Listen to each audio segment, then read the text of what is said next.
पहलगाम में हुए आतंकी हमले के बाद भारत और पाकिस्तान के बीच तनाव एक बार फिर बढ़ गया है।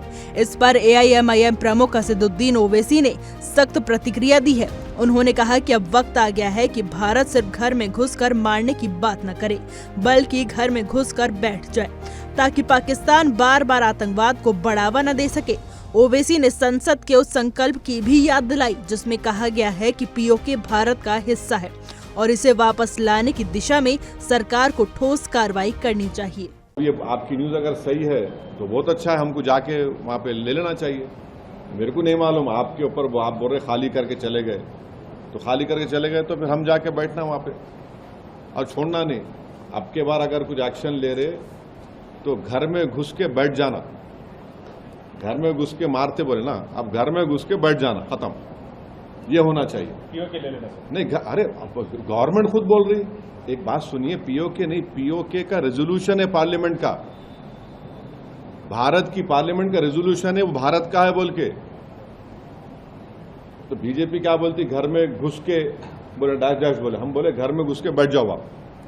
ये खत्म होना है टेररिज्म, जो बार बार हर थोड़े दिन को जो टेररिज्म होता। आप देखिए हैदराबाद में लुम्बिनी पार्क का हुआ, दिलसुख नगर का हुआ। मैं एक शर्मा साहब को जानता हूँ, तेलुगु के पंडित हैं, उन्होंने अपनी बेटी को खो दिए। कभी कभी आके मिलते मेरे दारुसलाम में, असद साहब मेरी बेटी याद आ रही मेरे को बोले। तेलुगु के पंडित अपनी नौजवान बच्चे भी खो दिए। आप 26/11 का हुआ, निजामाबाद की एक दुल्हन वो VT स्टेशन पे मारे गई जिसके हाथों में मेहंदी थी। पुलवामा हुआ, आपके उरी हुआ, आपके पठानकोट हुआ, रेसी हुआ लास्ट ईयर, वैष्णो देवी के पास 7 टूरिस्ट को मारे।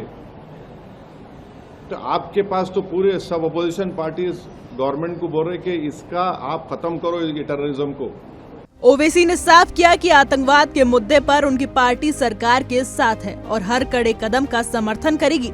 इसके साथ ही उन्होंने जातिगत जनगणना पर भी सवाल किया। उनका कहना है कि जनगणना जरूरी है ताकि ये पता चल सके कि देश में कौन सी जातियां अभी तक पिछड़ी हुई हैं। ओवैसी ने भारतीय जनता पार्टी पर आरोप लगाया है कि वो पसमानदा मुसलमानों की बात तो करती है लेकिन उनके लिए ठोस कदम नहीं उठाती। उन्होंने पूछा कि क्या 2029 के चुनाव से पहले जनगणना का डेटा सामने आएगा या फिर ये मुद्दा टाल दिया जाएगा। ओवैसी के इस बयान ने एक बार फिर से राजनीतिक गलियारों में हलचल मचा दी है। अब देखना यह है कि सरकार उनकी बातों पर क्या प्रतिक्रिया देती है और आतंकवाद के मुद्दे पर आगे क्या कदम उठाती है।